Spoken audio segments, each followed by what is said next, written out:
નમસ્કાર, સુસ્વાગતમ. ધોરણ 11 કોમર્સ નામાના મૂળ તત્વો ભાગ 1 પ્રકરણ 9 ખાતાવહી અને ખતવણી. આ પ્રકરણમાં આપણે લાસ્ટ લેક્ચરમાં સ્વાધ્યાયના પ્રશ્ન નંબર 6 તેના તમામ વ્યવહારોની આમનોંધ પૂર્ણ કરેલ હતી અને સાથે સાથે 2016 એપ્રિલ તારીખ 1 થી 4ના જે વ્યવહારોની આમનોંધ હતી તે આમનોંધ પરથી ખતવણી કેવી રીતે થાય તે શીખ્યા હતા. આજે આપણે 5 તારીખની આમનોંધ જે આ રીતે તૈયાર હતી ત્યાંથી ખતવણીની પ્રક્રિયા કરવાનું શીખવાનું છે. તો તારીખ 5નો જે વ્યવહાર છે તેની આમનોંધ આપણે લાસ્ટ લેક્ચરમાં આ રીતે તૈયાર કરેલ હતી કે રોકડ ખાતે ઉધાર 5000, ઉપાડ ખાતે ઉધાર 4000, તે બેંક ખાતે જમા 9000. તો રોકડ ખાતું આપણે ઓલરેડી બનાવેલ જ હતું અને તેમાં ઓલરેડી 3 ખતવણી થઈ ગયેલ હતી. તે ખાતું તમારે તમારી નોટબુકમાં ખોલવાનું છે, અલગથી ફરીથી તૈયાર કરવાનું નથી. ઉપાડ ખાતું તો તે આપણે તૈયાર કરવું પડશે, જ્યારે બેંક ખાતું પણ ઓલરેડી તૈયાર હતું અને તેમાં પણ 2 એન્ટ્રી થઈ ગયેલ હતી. તો હવે ઉપાડ ખાતું એ એક નવું નામ આવેલ છે, તેથી તે ખાતું આપણે અલગથી દોરવાનું કે તૈયાર કરવાનું રહેશે. તો તમારે સાથે સાથે આ નોટબુકમાં ખાતા તૈયાર કરતા જવા. જે નવા નામ આવે છે તે ખાતું આપણે તૈયાર કરવાનું છે. જે નામ રિપીટ થાય છે તે ખાતું તમે ઓલરેડી નોટબુકમાં તૈયાર કરેલું હોય છે તે ખાતું જ તમારે ખોલવાનું રહેશે. તો અહીં ફરીથી રોકડ ખાતે ઉધાર એમ ખતવણીની શરૂઆત કરીએ તો રોકડ ખાતે ઉધાર એટલે કે રોકડ ખાતાની ઉધાર બાજુ 5000 નોંધવામાં આવશે. ત્યાં સામેની વિગત બેંક ખાતે છે, તારીખમાં 5 કરી અને સામેની વિગત બેંક ખાતે નોંધવામાં આવશે. ઉપાડ ખાતે ઉધાર એટલે કે ઉપાડ ખાતાની ઉધાર બાજુ આપણે 4000 નોંધ્યા, તારીખમાં 5 અને વિગતમાં સામેની વિગત જમાની વિગત બેંક ખાતે છે તો બેંક ખાતે નોંધવામાં આવશે. તે બેંક ખાતે જમા 9000, તો બેંક ખાતાની જમા બાજુ 9000 નોંધવામાં આવશે, પરંતુ એકસાથે નોંધી શકાશે નહીં કારણ કે સામે 2 વિગત આપેલ છે. તો 2 વિગત, એક 5000 જે રોકડ ખાતે છે અને એક 4000 ઉપાડ ખાતે. તો સૌ પ્રથમ 5000 નોંધી તારીખ 5 કરી અને તેની સામે વિગત રોકડ ખાતે. બીજા 4000 નોંધી તારીખ 5 કરી અને તેની સામેની વિગત ઉપાડ ખાતે છે, તેથી ઉપાડ ખાતે નોંધવામાં આવશે. તો આ રીતે ખતવણીની પ્રક્રિયા થશે. ત્યારબાદ આપણે ફરીથી જોઈએ તો રોકડ ખાતે ઉધાર એટલે કે જો તો રોકડ ખાતાની ઉધાર બાજુ 5000 નોંધેલ છે, સામેની વિગત બેંક ખાતે. તેવી જ રીતે ઉપાડ ખાતે ઉધાર એટલે કે ઉપાડ ખાતાની ઉધાર બાજુ 4000 નોંધેલ છે, સામેની વિગત બેંક ખાતે. અને જ્યારે બેંક ખાતે જમા કરવાના થાય છે ત્યારે સામેની 2 વિગત છે તે 2 વિગત અહીં નોંધવામાં આવે છે. આ બાબત આપણે ખાસ ધ્યાનમાં રાખશું. ત્યારબાદ આગળ વધીએ તો તારીખ 7નો વ્યવહાર આપેલ છે, તેની આમનોંધ આ રીતે તૈયાર કરેલ હતી. ઓફિસ ખર્ચ ખાતે ઉધાર, તે રોકડ ખાતે જમા. અહીં ઓફિસ ખર્ચ ખાતું નવું નામ છે, તેથી તે ખાતું તૈયાર કરવામાં આવશે, જ્યારે રોકડ ખાતું તો તમે ઓલરેડી તૈયાર કરેલ જ છે. તો રોકડ ખાતું આ મુજબ તમારી બુકમાં તૈયાર હશે. જો તમે સાથે સાથે આ ખતવણીની પ્રક્રિયા કરતા જશો તો તમને આ જ રિઝલ્ટ મળશે. માટે સાથે ખતવણીની પ્રક્રિયા કરો તે ખૂબ જ અપેક્ષિત અને હિતાવહ છે. તો રોકડ ખાતું આગળ હતું તે મુજબ જ, અને હવે ઓફિસ ખર્ચનું નામ નવું છે, તેથી તે ખાતું નવેસરથી આપણે તૈયાર કરવાનું રહેશે. તો આ ખાતું તૈયાર થઈ ગયું. હવે ખતવણીની પ્રક્રિયા તરફ આગળ વધીએ તો ઓફિસ ખર્ચ ખાતે ઉધાર 2200 એટલે ઓફિસ ખર્ચ ખાતાની ઉધાર બાજુ 2200 નોંધવામાં આવશે, તારીખમાં 7 અને સામેની વિગત રોકડ ખાતે છે તે અહીં નોંધવામાં આવશે. તે રોકડ ખાતે જમા 2200 એટલે કે રોકડ ખાતાની જમા બાજુ રકમના ખાનામાં 2200 નોંધવામાં આવશે, તારીખમાં 7. હવે રોકડ ખાતે જમા કરેલ છે તો સામે ઉધાર કઈ વિગત છે તો કે ઓફિસ ખર્ચ, તો તે વિગત અહીં નોંધવામાં આવશે ઓફિસ ખર્ચ ખાતે. આમ આ ખતવણીની પ્રક્રિયા વારંવાર એક રીતે જ પુનરાવર્તન પામે છે. એક વખત નહીં તો બીજી વખત, બીજી વખત નહીં તો ત્રીજી વખત, ત્રીજી વખત નહીં તો ચોથી વખત. આમાં વારંવાર પુનરાવર્તન થાય છે. તો એક વખત તો તમને આ ખતવણીની પ્રક્રિયા મગજમાં બેસી જ જવી જોઈએ તેવો મારો ખ્યાલ છે. તો હવે આપણે ફરીથી જોઈએ તો ઓફિસ ખર્ચ ખાતે ઉધાર, એટલે અહીં ઓફિસ ખર્ચ ખાતે ઉધાર કરેલ છે, સામેની વિગત રોકડ ખાતે, અને રોકડ ખાતે જમા, તો રોકડ ખાતે જમા કરેલ છે, સામેની વિગત ઓફિસ ખર્ચ ખાતે. ત્યાર પછીની તારીખનો વ્યવહાર, તેની આમનોંધ આપણે આ રીતે તૈયાર કરેલ હતી કે તારીખ 8 જયેશભાઈ ખાતે ઉધાર 4,830, તે રોકડ ખાતે 4,800, તે મળેલ વટાવ ખાતે. આ સમગ્ર આમનોંધમાં રોકડ ખાતું રિપીટ થાય છે, તેથી તે ખાતું તૈયાર નથી કરવાનું. જે ખાતું તમે તૈયાર નોટબુકમાં કરેલ છે, જેમાં તમે અત્યાર સુધીની ખતવણીની પ્રક્રિયા કરેલ છે, તે ખાતું નજર સમક્ષ આ રીતે લાવવાનું છે. તમારે પાનું ફેરવી અને આ ખાતું તમારી નજર સમક્ષ લાવવાનું છે. જ્યારે જયેશભાઈ અને મળેલ વટાવ નવા નામ છે, તેથી આ બંનેના ખાતા તૈયાર કરવામાં આવશે આ રીતે નમૂના મુજબ.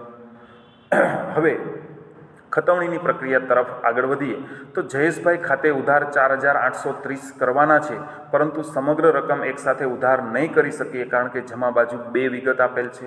તેથી 2 કટકામાં આ રકમ ઉધાર કરવામાં આવશે. એટલે કે પહેલાં 4,800 ઉધાર કરવામાં આવશે તારીખ 8, અને તેની સામેની વિગત રોકડ ખાતે. જ્યારે 30 રૂપિયા છે તે અલગથી ઉધાર કરી, એટલે આમ તો કુલ 4,830 જ ઉધાર થાય છે. આ બાબત ખાસ નિરીક્ષણ કરજો. હવે આ 30ની સામે મળેલ વટાવ હતો તો તારીખ 8 કરી અને મળેલ વટાવ ખાતે નોંધવામાં આવશે. હવે ઉધારની પ્રક્રિયા થઈ ગઈ. હવે જમા તરફની પ્રક્રિયા તરફ આગળ વધીએ તો તે રોકડ ખાતે જમા, એટલે કે રોકડ ખાતાની જમા બાજુ રકમના ખાનામાં 4,800, તેમાં સામેની ઉધારની વિગત જયેશભાઈ ખાતે હતી, તેથી તારીખ 8 કરી અને જયેશભાઈ ખાતે નોંધવામાં આવશે.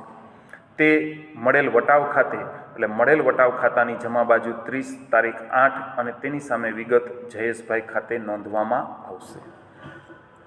તો આ રીતે તારીખ 8ની પણ એન્ટ્રી અહીં પૂર્ણ થાય છે.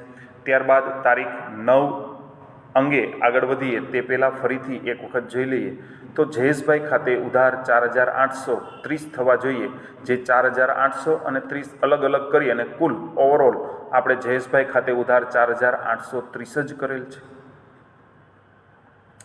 તે રોકડ ખાતે જમા, એટલે રોકડ ખાતાની જમા બાજુ તમે જુઓ તો 4,800 જમા કરેલ છે, સામેની વિગત ઉધારની વિગત જયેશભાઈ ખાતે, અને તેવી જ રીતે મળેલ વટાવ ખાતે જમા, તેમાં પણ સામેની વિગત જયેશભાઈ ખાતે નોંધેલ છે. હવે તારીખ 9 તરફ આગળ વધી શકીએ તો વીમા કંપની ખાતે ઉધાર 2,600, આગથી નુકસાન ખાતે ઉધાર 600, તે ખરીદ ખાતે જમા 3,200 આપણે આ નોંધ કરેલ હતી. ખરીદ ખાતું ઓલરેડી તૈયાર હતું, તે ખાતું નજર સમક્ષ લાવીએ તો તેમાં 2 એન્ટ્રી ઓલરેડી થઈ ગયેલ હતી. વીમા કંપની નવું નામ છે, તેથી તે નવું ખાતું તૈયાર કરવાનું રહેશે.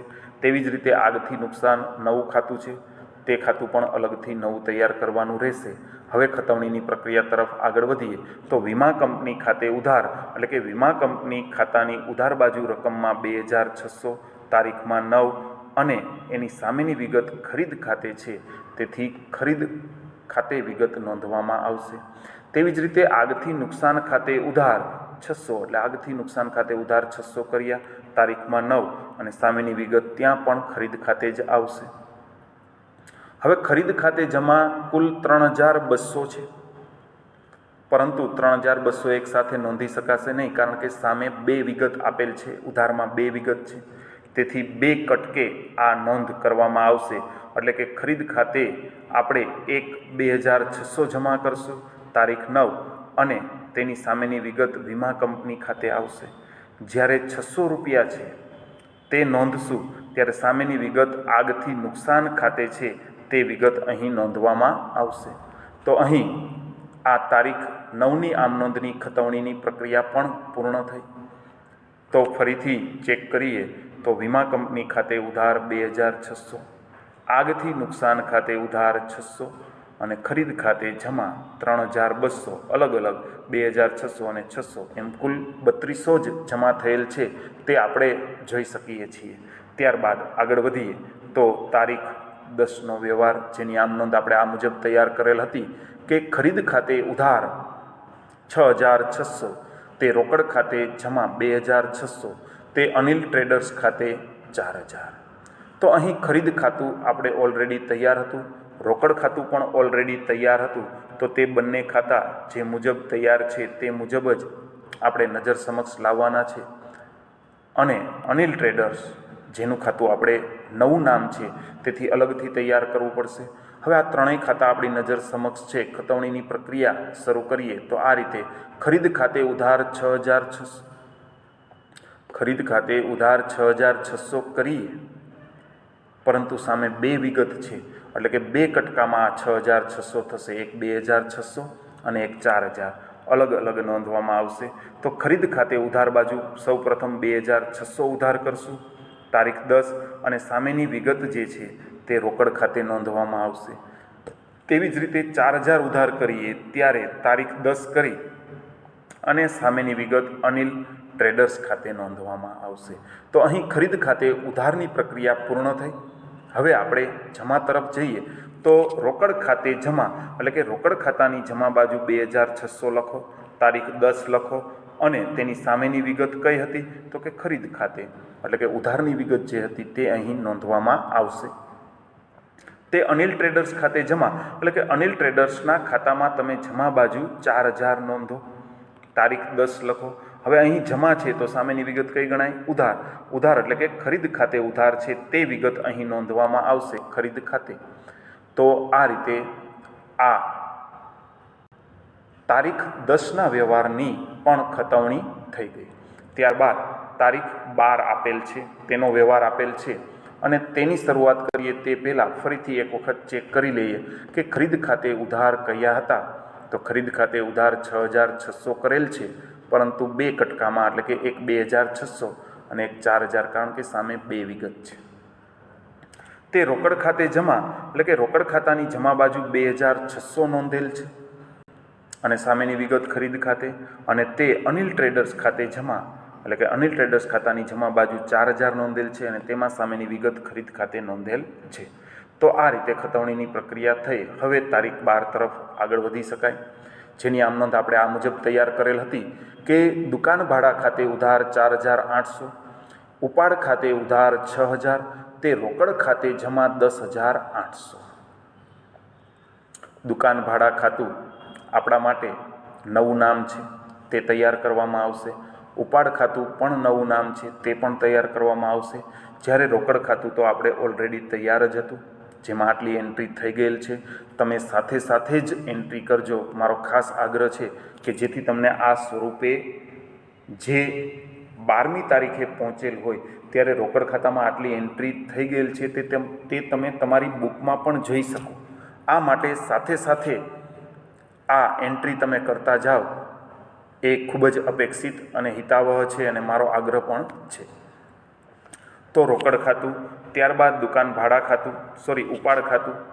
ઉપાડ ખાતાની એક એન્ટ્રી થઈ ગયેલ હતી એટલે એ ખાતું પણ તૈયાર જ હતું, તો પછી તે ફરીથી તૈયાર કરવાનું આવતું નથી. અને ત્યારબાદ દુકાન ભાડા ખાતું નવું નામ છે તો તે એક જ ખાતું અહીં તૈયાર કરવાનું રહેશે. તો હવે આપણે ખતવણીની પ્રક્રિયા તરફ આગળ વધીએ તો દુકાન ભાડા ખાતે ઉધાર એટલે કે દુકાન ભાડા ખાતું જે આપણે તૈયાર કરેલ છે નવું ખાતું, ત્યાં આપણે ઉધાર કરવાના છે ₹4,800 તારીખમાં 12. હવે તેની સામેની વિગત એટલે કઈ વિગત? જમાની વિગત એટલે કે રોકડ ખાતે જમા છે તે વિગત અહીં લખવામાં આવશે રોકડ ખાતે. તેવી જ રીતે ઉપાડ ખાતું તો ઓલરેડી તૈયાર જ હતું, તે ખાતામાં આપણે એન્ટ્રી કરવાની છે. ઉપાડ ખાતે ઉધાર એટલે કે ઉપાડ ખાતાની ઉધાર બાજુ 6,000 તારીખમાં 12. હવે અહીં સામેની વિગત એટલે કે જમાની વિગત રોકડ ખાતે છે તે અહીં નોંધવામાં આવશે. ત્યારબાદ રોકડ ખાતે જમા એટલે કે રોકડ ખાતાની જમા બાજુ 10,800 નોંધવાના છે, પરંતુ આ સમગ્ર રકમ એકસાથે નોંધી નહીં શકાય કારણ કે ઉધાર બાજુ 2 વિગત આપેલ છે. તો આ 2 વિગત જે છે એક 4,800 તે જમા નોંધવામાં આવશે, તેની સામે તારીખ 12. હવે આ 4,800 સામે કઈ વિગત લખેલ છે? દુકાન ભાડા ખાતે. તો અહીં વિગતમાં દુકાન ભાડા ખાતે આવશે. તેવી જ રીતે 6,000 નોંધણી કરો ત્યારે તેની સામે કઈ વિગત લખેલ છે? તો કે ઉપાડ ખાતે. તો અહીં ઉપાડ ખાતે એમ નોંધવામાં આવશે અને અહીં આ ખતવણીની પ્રક્રિયા પૂર્ણ થઈ ગણાય. તો ફરીથી એક વખત ચેક કરીએ તો દુકાન ભાડા ખાતે ઉધાર, તો આપણે આ દુકાન ભાડા ખાતે ઉધાર બાજુ રકમના ખાનામાં 4,800 નોંધ્યા, સામેની વિગત રોકડ ખાતે નોંધેલ છે. ઉપાડ ખાતે ઉધાર એટલે ઉપાડ ખાતાની ઉધાર બાજુ 6,000 નોંધેલ છે, સામેની વિગત રોકડ ખાતે. તે રોકડ ખાતે જમા 10,800 બે રકમમાં વહેંચીને નોંધેલ છે, 4,800 અને 6,000, પરંતુ ઓવરઓલ 10,800 તો જમા થઈ જ જાય છે. તે તમારે નિરીક્ષણ કરતા રહેવું જોઈએ. ત્યારબાદ આગળ વધીએ તો અંતિમ તારીખ 13નો વ્યવહાર આ પ્રશ્નનો, જેની આમનોંધ આપણે આ રીતે તૈયાર કરેલ હતી કે અનિલ ટ્રેડર્સ ખાતે ઉધાર તે બેંક ખાતે જમા. મિત્રો, આ બંને જૂના નામ છે, બંને ખાતા ઓલરેડી તૈયાર જ છે. તે ખાતા તમારે તમારી બુકમાંથી તમારી નજર સમક્ષ લાવવાના છે. તો આ રીતે એન્ટ્રી કરેલ હશે. જો તમે સાથે સાથે એન્ટ્રી કરતા જશો તો આ રીતે એન્ટ્રી હશે. અને આ રીતે એન્ટ્રીવાળા બે ખાતા છે તે તમારી નજર સમક્ષ લાવવાના છે. હવે ખતવણીની પ્રક્રિયા શરૂ કરીએ તો અનિલ ટ્રેડર્સ ખાતે ઉધાર એટલે કે અનિલ ટ્રેડર્સના ખાતામાં ઉધાર બાજુ રકમના ખાનામાં 4,000 નોંધો. તો આ નોંધ્યા, તારીખમાં 13 પણ લખી. હવે આ તારીખ 13 લખ્યા પછી વિગતમાં તો કે અનિલ ટ્રેડર્સ ખાતે ઉધાર કરેલ છે, તો સામેની વિગત જે જમાની વિગત એટલે કે બેંક ખાતે જમા છે, તો અહીં વિગતમાં બેંક ખાતે શબ્દો આવશે. તે બેંક ખાતે જમા એટલે કે બેંક ખાતાની જમા બાજુ 4,000 નોંધી, તારીખ 13 કરી અને તેની સામેની વિગત એટલે કે અનિલ ટ્રેડર્સ સામેની વિગત છે તે અહીં નોંધવામાં આવશે. ફરીથી જોઈએ તો અનિલ ટ્રેડર્સ ખાતે ઉધાર બાજુ 4,000, સામેની વિગત બેંક ખાતે. તે બેંક ખાતે જમા 4,000, સામેની વિગત અનિલ ટ્રેડર્સ ખાતે. તો આ રીતે આપણે નોંધણી કરી. વિદ્યાર્થી મિત્રો, તો આપણે આજે સ્વાધ્યાયના પ્રશ્ન નંબર 6ના જે તારીખ 4 પછીના બાકીના વ્યવહારો હતા તે અંગેની આમનોંધ આપણે જે તૈયાર કરેલ હતી તે પરથી ખતવણીની પ્રક્રિયા આપણે આ લેક્ચરમાં કરવાની હતી, જે પૂર્ણ કરેલ છે. આશા રાખું છું કે આ ખાતા તૈયાર કરવા અને ખતવણીની પ્રક્રિયા તમને સરળતાથી સમજાઈ ગઈ હશે. અને આ સાથે મારું લેક્ચર અહીં પૂર્ણ કરું છું. આભાર અને અસ્તુ.